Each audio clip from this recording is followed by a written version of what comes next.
Captain Jake Morrison stared at the enemy fleet on his screen. The red dots looked like angry stars against the black of space. 50 Kralix warships moved toward the human colony on Kepler Prime. His own ship, the UES Dakota, was alone out here in the dark. "Captain, we need to run," said Lieutenant Amy Brooks from her station. Her voice was tight with fear. "If they see us, we're dead." Morrison looked at his crew. Engineer Carlos Martinez was checking the engine readiness. Communications officer, Lisa Gray, was monitoring the enemy signals. They all knew the rules. When you see a Kralix fleet, you hide. You run, you call for help. You do not fight 50 ships with one. The Dakota was a good ship, but she was just a patrol vessel. Her weapons could maybe take down 2 or 3 Kralix ships before they blew her apart. The enemy fleet had enough firepower to turn their ship into space dust in minutes. "Sir, they haven't seen us yet," Martinez said. "We can jump to hyperspace and warn the colony." Morrison nodded slowly.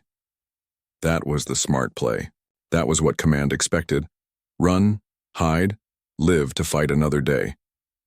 But something in his gut told him that running would not save anyone today. The colony had 20 million people. The defense fleet was 3 days away. By the time help arrived, Kepler Prime would be a dead world. "Gray, open all channels," Morrison said. The young woman turned to look at him. "Sir?" "All channels, including the Kralix frequencies." Amy Brooks stood up from her station. "Captain, what are you doing?" Morrison walked to the center of the bridge. His hands were steady, but his heart was racing. He had never done anything like this before. No human captain had. But he could see the future playing out in his mind. The Kralix would hit the colony. Millions would die. His ship would run away and carry the news to Earth. The guilt would eat him alive. "Gray, broadcast our exact position," he said. "Tell everyone where we are." "Captain, that's crazy," Martinez said. "They'll come right for us." "That's the point." Lisa Gray's fingers moved over her controls. She looked scared, but she followed orders. "Broadcasting on all frequencies, sir. Our location, ship type, and current status." The bridge fell silent except for the hum of the ship's engines. Morrison watched the enemy fleet on the screen. For a moment, nothing changed. Then slowly the red dots began to turn.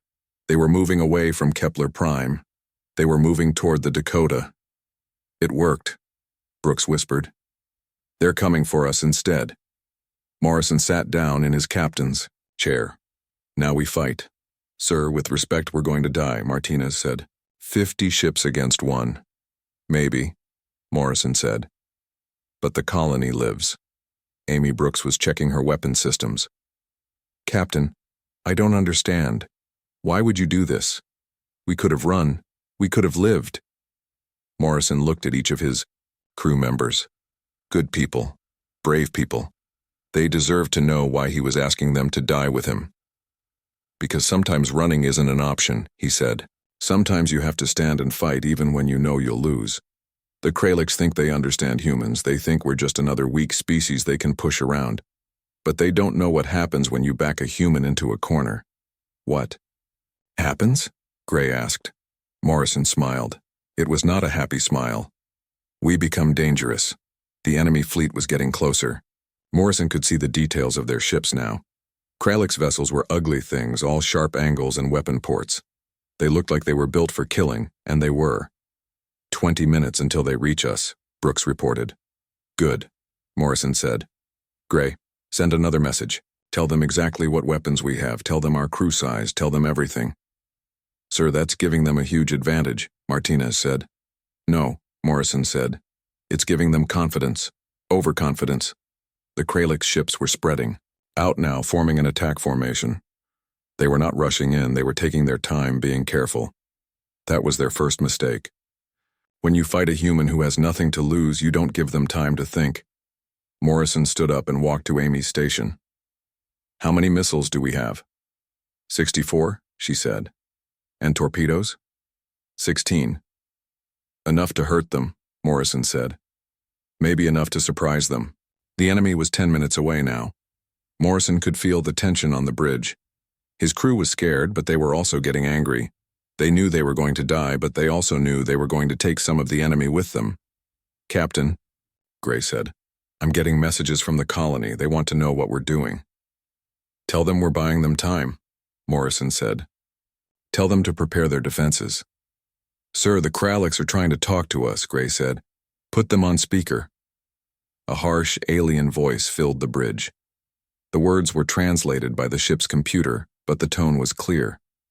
The Kraliks commander was laughing. "Human ship, you have made a mistake. You cannot run now. We will destroy you slowly." Morrison picked up the communication device. "This is Captain Jake Morrison of the UES Dakota. We're not running anywhere." "You will die for nothing, human." "Maybe," Morrison said, "but you'll remember us." He cut the connection and looked at his crew. "Stations, everyone. Let's show them what humans do when we can't run." The Kraliks fleet was almost in weapon range. Morrison sat back down in his chair and watched the enemy ships grow larger on the screen. His crew was ready. His ship was ready.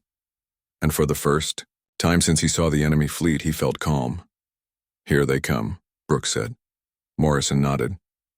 "Then let's give them a fight they'll never forget."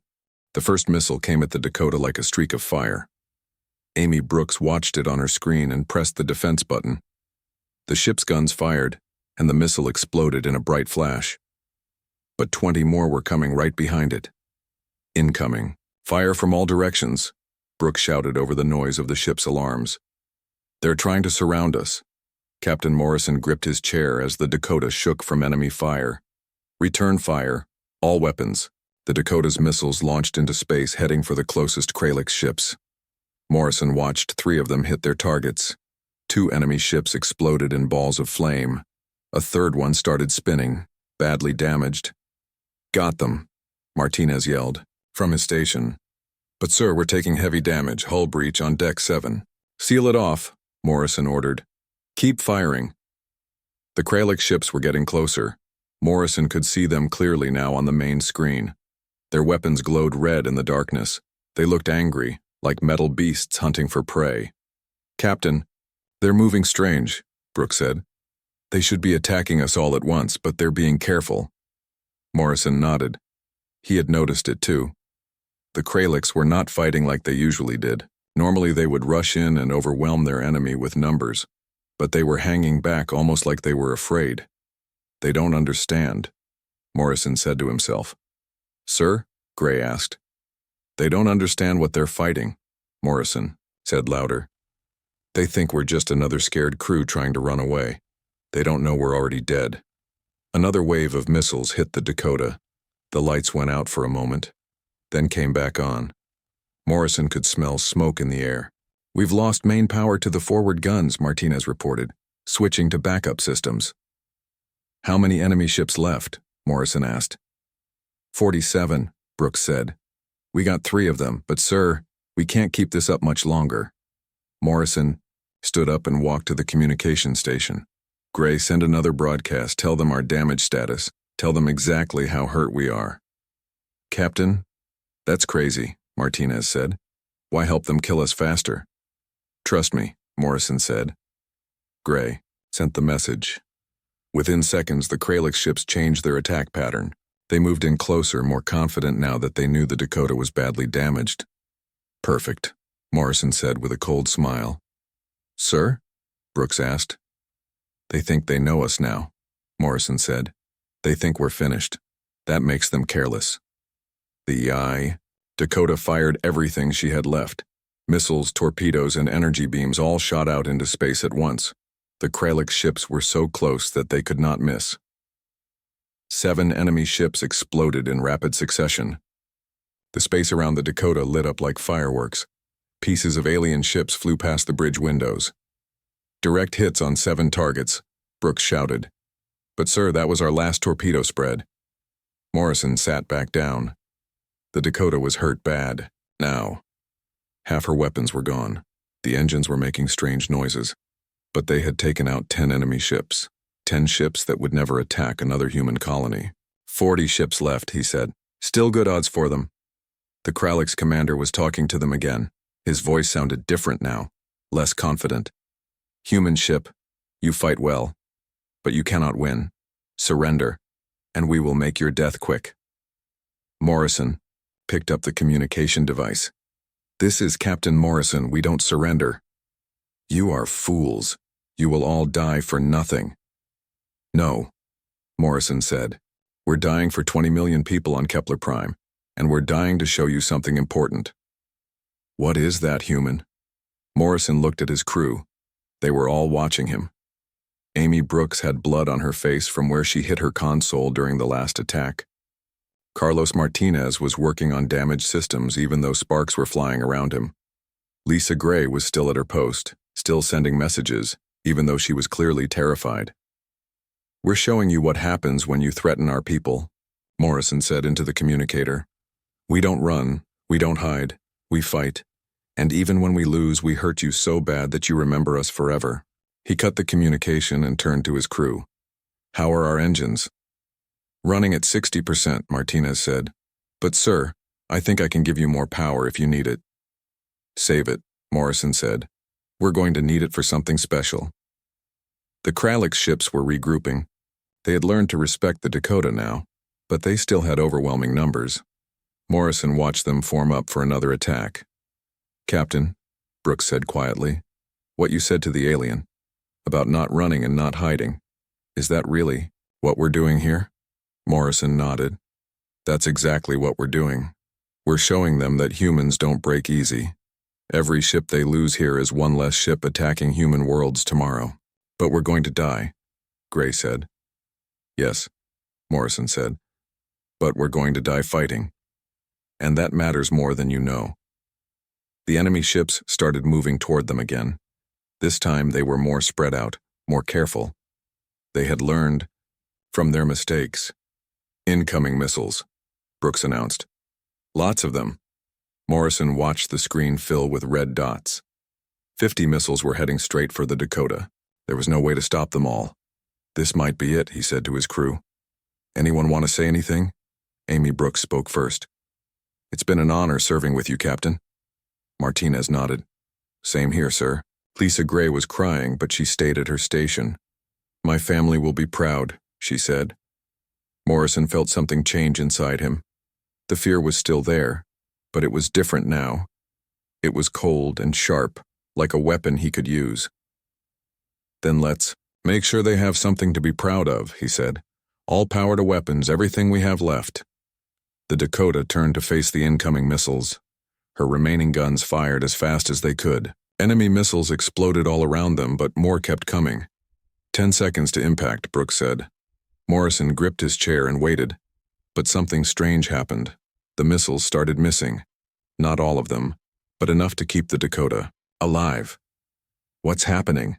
Gray asked. Morrison looked at the tactical display. The Kralix ships were not firing properly. They were hesitating, making mistakes they had never made before. They're afraid, he said with wonder. They're actually afraid of us. 3 days after the Dakota's last stand, Captain Ben Walker got the message. His ship, the UES Phoenix, was patrolling near the asteroid belt when the communication came through. The Dakota was gone. Captain Morrison and his crew were dead, but they had saved Kepler Prime. Walker read the report twice. Morrison had broadcast his location to the enemy. He had told them exactly where he was and what weapons he had. It sounded like suicide. But it had worked somehow. The Kralix fleet had been so busy fighting one small human ship that the colony had time to prepare its defenses. Captain, we have a problem, said his tactical officer, Lieutenant Mike Stevens. 5 Kralix raiders just jumped into the system. They're heading for the civilian transport convoy. Walker looked at his screen. The convoy had 8 ships full of families moving to the outer colonies. His Phoenix was the only military ship in the area. 5 against 1. Bad odds, but not impossible. Set course to intercept, Walker ordered. We'll try to get between them and the convoy, but as they moved closer, Walker saw more enemy ships appearing. 10 raiders now, then 15. His communications officer, Ensign Kate Bell, looked worried. Sir, they keep coming. 20 ships now. This looks like a trap. Walker studied the tactical display. The Kralix had planned this well. They knew there was only one human warship in the area. They were using overwhelming force to make sure nothing went wrong. The Phoenix was a good ship, better armed than the Dakota had been, but 20 enemy ships was too many. Walker could maybe take down 5 or 6 before they destroyed him. The convoy would still die. Then Walker remembered Morrison's crazy idea. "Bell, open all communication channels," he said. "Sir?" "Do it, including the Kralix frequencies." Lieutenant Stevens turned around in his chair. "Captain, what are you planning?" Walker took a deep breath. This went against everything he had learned in military school. You never told the enemy where you were. You never gave them information. You tried to stay hidden and strike from surprise. But Morrison had done something different. Morrison had turned fear into a weapon. "Bell, broadcast our exact position," Walker ordered. "Tell them our ship type, our weapons, our crew size, tell them everything." "Captain, that's insane," Stevens said. "They'll know exactly how to kill us." "Maybe," Walker said. "Or maybe they'll learn what Morrison learned." Bell sent the broadcast. Walker watched the enemy ships on his screen. For a moment, nothing changed. Then something strange happened. The Kralix ships slowed down. They started moving more carefully. "They're changing formation," Stevens reported. "They're spreading out more." Walker nodded. "They're being careful. They don't want to lose ships to a desperate human crew." "But sir, we are desperate," Bell said. "Yes," Walker said. "But they don't understand what that means for us." The first wave of Kralix ships came in fast, firing missiles and energy beams. Walker felt something change inside him as he watched the enemy fire coming at his ship. It was like a cold fire in his chest. His crew was going to die, the convoy was going to die. Unless he fought harder than he had ever fought before. "Return fire," Walker ordered. "Everything we have." The Phoenix launched her missiles and fired. Her guns. 3 Kralix ships exploded immediately. Walker felt a fierce joy as he watched them die. These aliens thought they could attack helpless human civilians. They were wrong. "Direct hits on 3 targets," Stevens shouted. "But sir, more are coming." Walker stood up from his captain's chair. He could feel the ship shaking from enemy fire, but he didn't care. Something had changed in his mind. The fear was still there, but it was different now. It was sharp and cold and useful. "How many missiles left?" he asked. 42, Stevens said. "Fire them all at the biggest ship," Walker ordered. "Sir, that's everything we have," Bell said. "Do it." The Phoenix fired every missile she had left in one massive volley. The Kralix command ship tried to defend itself, but there were too many missiles coming at once. The huge enemy vessel exploded in a ball of fire that lit up the darkness. "Got him," Stevens yelled. "But Captain, we're out of missiles now." Walker looked at the tactical display. 16 enemy ships left. His ship had no missiles and half her guns were damaged. By any logical measure, the fight was over. The Phoenix should surrender or run away. But Walker didn't feel logical. He felt angry and cold and deadly. "Ramming speed," he ordered. "Sir?" Stevens asked. "You heard me. Full power to engines. We're going to ram the closest ship." The Phoenix turned toward the nearest Kralix raider and accelerated. Walker could see the alien ship growing larger on the screen. The enemy vessel tried to move away, but the Phoenix was faster. 10 seconds to impact, Stevens said. His voice was steady now. He understood what they were doing, but at the last second Walker changed course. Instead of hitting the enemy ship, the Phoenix flew past it, firing her remaining guns at point-blank range. The Kralix ship broke apart under the close-range fire. "Why didn't we ram them?" Bell asked. "Because we're not done yet," Walker said. 15 ships left. The battle continued for another hour. The Phoenix fought like a wild animal trapped in a corner. Every time the Kralix thought they had her beaten, she would do something unexpected. She would ram one ship, then fire at another. She would hide behind asteroids, then jump out to attack. The enemy ships started making mistakes. They got in each other's way. They fired at shadows. They wasted ammunition on empty space. The calm professional Kralix attack formation fell apart. When it was over, the Phoenix was barely flying. Her engines were dying. Her weapons were gone, and her hull was full of holes, but she was still alive. Around her floated the wreckage of 20 Kralix ships. Walker sat in his damaged captain's chair and looked at his crew. Stevens had a broken arm but was still at his station. Bell was bleeding from a head wound but still working her controls. They all looked different now. Older. Harder. "The convoy?" Walker asked. "Safe, sir," Bell reported. "They jumped to hyperspace during the battle." Walker nodded. They had done it. Just like Morrison, they had saved the people they were supposed to protect. But more than that, they had learned something important. "Captain," Stevens said quietly, "what happened to us out there? I've never fought like that before." Walker thought about it. "We stopped being afraid of dying," he said. "When you know you're going to die anyway, you can do things you never thought possible." "Is that what Morrison figured out?" Bell asked. "I think so," Walker said. "I think he learned that sometimes the only way to win is to accept that you're going to lose." The Phoenix limped toward the nearest human base, her job done, but across the galaxy, other human ships were getting the same message. The Dakota had shown them something new. The Phoenix had proved it worked. Human ships started broadcasting their locations to enemies, and every time they did, something terrible and wonderful happened to their crews. They stopped running and started fighting like the universe had never seen before. War Chief Garzak of the Kralix stared at the battle recordings for the 10th time. His claws clicked against the metal table as he watched human ships do impossible things. The Dakota, the Phoenix. Now 6 more ships had used the same crazy tactic. They all broadcast their locations to the enemy. They all fought like demons when cornered. "Explain this to me again," Garzak growled to his intelligence officer. "How does telling us where they are make them stronger?" The smaller Kralix shifted nervously. "We do not know, War Chief. Our scientists think it might be some kind of human battle drug, or maybe new technology we have not seen before." Garzak's red eyes glowed in the dark command center. "No, this is not technology. This is something else. Something in their minds." Across the galaxy, Admiral Vextar of the Zephyrian Alliance was having the same problem.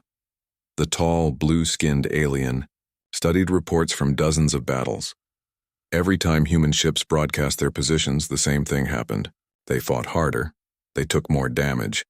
They refused to surrender even when defeat was certain. "It makes no sense," Vextar said to his war council. "Broadcasting your position should make you weaker, not stronger. Yet human ships that do, this become almost impossible to defeat." His tactical advisor, a 4-armed Centauri named Klex, clicked his mandibles thoughtfully. "Perhaps it is psychological warfare. They make us think they are weak, then surprise us with hidden strength." "No," said Commander Zeth of the Draconian Empire. The lizard-like warrior had scars covering his scales from many battles. "I have fought humans before. This is different. When they broadcast their locations, they change. They become something else." Vextar called up a holographic display showing the latest human battle. The UES Ranger had been surrounded by 8 Kralix ships. Captain Kate Sullivan had broadcast her position and ship status to all enemy vessels. Then she had fought for 3 hours against impossible odds. "Look at their movement patterns," Vextar pointed to the display. "The human ship takes damage that should disable it, but keeps fighting. The crew works at efficiency levels beyond normal human capability. Their reaction times increase. Their tactical decisions become more aggressive. It is like they stop caring about survival," Klex observed. "Exactly," Vextar said. "And that makes them dangerous beyond measure." In another part of the galaxy, the logical Etherians were trying to solve the same puzzle. Their crystal-based minds processed information differently than biological species. To them, the human behavior was a mathematical problem. "The data is clear," announced Prime Calculation Unit 7. "Human combat effectiveness increases by 340% when they broadcast their locations to enemies. Damage tolerance increases by 275%. Tactical innovation increases by 400%. "But why?" asked another Etherian. "What is the mechanism?" "Unknown." The effect appears to be psychological rather than technological. Human crews enter a mental state where normal survival instincts are overridden by other priorities. Back in binge, Kralik space, War Chief Garzak was meeting with commanders from other alien races. The conference room held representatives from 6 different species, all trying to understand the human broadcasting phenomenon. They are spreading this tactic to more ships, reported a Zephyrian captain. Last week, 12 human vessels used the broadcast method. This week it was 23. And our losses? Garzak asked. Unacceptable, replied a Draconian admiral. We are losing 3 ships for every human vessel we destroy. When they broadcast their positions, our numerical advantage means nothing. A Centauri intelligence officer brought up new data. We have analyzed human communications during these battles. The crews speak differently. They use phrases like, nothing, left to lose and fight or die. They seem to enter a state where retreat is not considered an option. Garzak studied the alien faces around the table. These were experienced military commanders from species that had conquered dozens of worlds. But they all looked worried now. What do our psychologists say? He asked. The Etherian representative spoke in their mechanical voice. Human psychology is complex. They have strong emotional responses to certain situations. When they believe their cause is hopeless but important, they can access reserves of determination that exceed normal parameters. You mean they fight harder when they know they will lose? Asked a Zephyrian. Correct. The broadcast serves as a psychological trigger. By announcing their position, they eliminate the possibility of retreat. This forces their minds into a state where only victory or death are acceptable outcomes. Garzak's claws scratched deep grooves in the metal table. So they make themselves desperate on purpose. Yes. And desperate humans are far more dangerous than confident humans. The meeting continued for hours. The alien commanders discussed various strategies to counter the human broadcast tactic. Some suggested ignoring ships that broadcast their positions. Others wanted to use overwhelming force to crush them quickly before the psychological effect could take hold. But every strategy had problems. Ignoring broadcasting human ships meant letting them attack freely. Using overwhelming force was expensive and took ships away from other battles. And sometimes even massive alien fleets were not enough to stop a truly desperate human crew. There is another issue, said the Centauri officer quietly. Our own crews are starting to fear human ships that broadcast their positions. Word is spreading that these vessels are cursed or possessed. Some of our captains are refusing to engage them. Garzak slammed his fist on the table. Cowards. No, War Chief, practical. They have seen what happens to ships that fight broadcasting humans. Even when we win, we lose too many vessels to make the victory worthwhile. A Draconian commander leaned forward. I fought one of these human ships last month. The UES Denver. They broadcast their position and challenged my entire squadron to single combat. My warriors were eager for battle, but after we destroyed the human ship, half my vessels were too damaged to continue fighting. One ship crippled half your squadron? Bextar asked. One ship and 5 humans who refused to die quietly, the Draconian replied. They rammed 2 of my vessels. They set off their own reactor to damage a 3rd. They fought until their bridge was open to space and their crew was breathing vacuum. The room fell silent. These were species that prided themselves on their warrior traditions, but none of them had ever seen anything like human broadcast ships. What do we do? Asked a young Kralik's captain. Garzak thought for a long moment. His species had ruled through strength and fear for thousands of years, but the humans were teaching them about a different kind of strength, the strength that came from having nothing left to lose. We adapt, he said finally.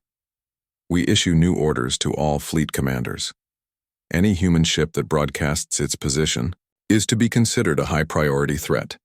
Engage only with overwhelming force and be prepared for heavy losses. And if our crews refuse to fight them?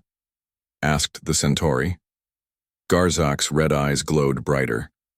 Then we have learned something important about humans. They have found a way to win battles by losing them. They have turned defeat into a weapon. Admiral Vexitar nodded slowly. The humans are not just fighting us. They are fighting our willingness to fight them. Every ship that broadcasts its position sends a message to our crews. It says that some enemies are not worth engaging. Psychological warfare, the Etherian observed. They are using our own caution against us. Garzak stood up from the table. Then we must be more careful in choosing our battles. Human ships that broadcast their positions are no longer easy targets. They are traps disguised as prey. As the alien commanders left the meeting, each carried the same uncomfortable truth. The humans had found something powerful in their desperation, something that made them more dangerous than any weapon or technology. They had learned to fight without hope of survival, and that made them impossible to defeat in any way that mattered. 6 months after Captain Morrison's last stand, the biggest space battle in galactic history was about to begin. Every major alien species had contributed ships to a massive fleet. 200 vessels from 6 different races hung in space near the New Gettysburg system. They had come to end the human broadcasting madness once and for all. Commodore Jake Morrison, promoted after his return from what everyone thought was certain death, stood on the bridge of his new flagship, the UES Liberty. The Dakota had been badly damaged but survived that first battle. Morrison had learned something important that day. Sometimes you had to be willing to die to discover you could live. His fleet was small compared to the enemy armada. 20 human ships against 200 alien vessels. The worst odds any human commander had ever faced. But Morrison was not worried. He had Amy Brooks as his second-in-command now. Ben Walker commanded the rebuilt Phoenix. Kate Sullivan was there with the Ranger. All the captains who had learned the secret of fighting without hope. "Sir, the alien fleet is demanding we surrender," reported Communications Officer Danny Price. "They say this is our last chance to avoid total destruction." Morrison looked at his crew. They were all volunteers. Every person on every ship in his fleet had asked to be here. They knew what broadcasting their position meant. They knew they were probably going to die today. "Open a channel to the enemy fleet," Morrison ordered. The main screen lit up with the face of War Chief Garzak. Behind him, Morrison could see Admiral Vextar of the Zephyrians and commanders from the other alien races. They all looked confident. 200 ships against 20. The math was simple. "Human Morrison," Garzak said. "You cannot win this battle. Surrender now and we will give you quick deaths." Morrison smiled. It was the same cold smile he had worn 6 months ago when everything started. "War Chief Garzak, Admiral Vextar, I have something to tell you. Speak quickly, human." Morrison looked directly into the camera. "We are broadcasting our exact positions to your entire fleet. All 20 ships, our locations, our weapons, our crew numbers, our damage status. Everything you need to destroy us easily." The alien commanders looked confused. Garzak's red eyes narrowed. "You are making the same mistake as before. This tactic will not work against so many ships." "You still don't understand," Morrison said. "This isn't a tactic, this is who we are." He cut the communication and turned to his crew. "All ships begin broadcast. Full tactical data to all enemy vessels." Danny Price sent the signal. Across the human fleet, 20 ships began transmitting their positions and status to the alien armada. It was suicide by any logical measure. But logic had never been humanity's strongest weapon. Morrison felt the change happen immediately. It was like a switch being turned on in his mind. The fear disappeared. The worry about odds and tactics faded away. Only one thing mattered now. His fleet was outnumbered 10-1, and the galaxy was watching. Time to show them what humans really were. "Amy, how many missiles do we have?" he asked his second-in-command. 120 per ship, Brooks replied. Her voice was different now, colder, harder. "Fire them all at their command ships," Morrison ordered. The Liberty and her sister. Ships launched everything they had in one massive volley. 2,400 missiles streaked across space toward the alien fleet. The enemy ships tried to defend themselves, but they had not expected such an immediate and overwhelming attack. 12 alien command vessels exploded in the first 30 seconds of the battle. The coordinated alien fleet suddenly became a confused mob of ships without proper leadership. "Direct hits on primary targets," Brooks reported. "But sir, we're out of long-range weapons now." Morrison nodded. "Then we go to close range. All ships, attack formation. We're going in." The 20 human ships accelerated toward the alien armada. It should have been suicide. 200 enemy vessels focusing their fire on 20 targets. But something strange happened. The alien ships hesitated. They spread out instead of concentrating their fire. They made the same mistakes they had been making for months. They were afraid of desperate humans. The battle became a nightmare for the alien fleet. Every time they thought they had cornered a human ship, it would do something impossible. The Phoenix rammed 3 enemy vessels in a row, somehow surviving each collision. The Ranger flew through an asteroid field to escape a trap, then came back to attack from an unexpected direction. Morrison's Liberty fought like a ship possessed. When her main guns were destroyed, she used her point defense weapons. When those failed, she rammed enemy ships. When ramming became impossible, she used her own damaged hull as a weapon, scraping along alien vessels and tearing them apart. "Sir, we've lost half our fleet," Brooks reported. 10 human ships were gone, but the space around them was filled with the wreckage of 60 alien vessels. "Status of remaining ships?" Morrison asked. "All damaged. Most are running on backup power. But sir, they're still fighting." Morrison looked at the tactical display. 10 human ships left against 140 alien vessels. Still impossible odds. Still a fight they could not win by any normal measure. But these were not normal humans anymore. They had crossed a line somewhere during the battle. They had stopped being people who wanted to live and become people who were willing to die for something bigger than themselves.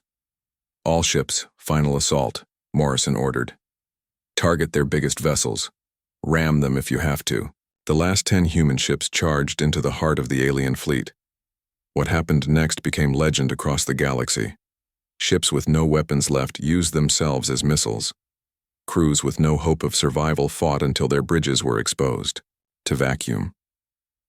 Captains gave orders even as their ships fell apart around them. Ben Walker's Phoenix, her engines failing and her hull cracked open, flew straight at a Kralix dreadnought.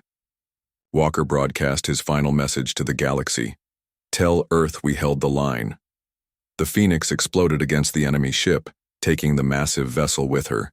Kate Sullivan's Ranger, missing half her hull and leaking atmosphere, somehow managed to disable 4 alien ships before her reactor finally gave out.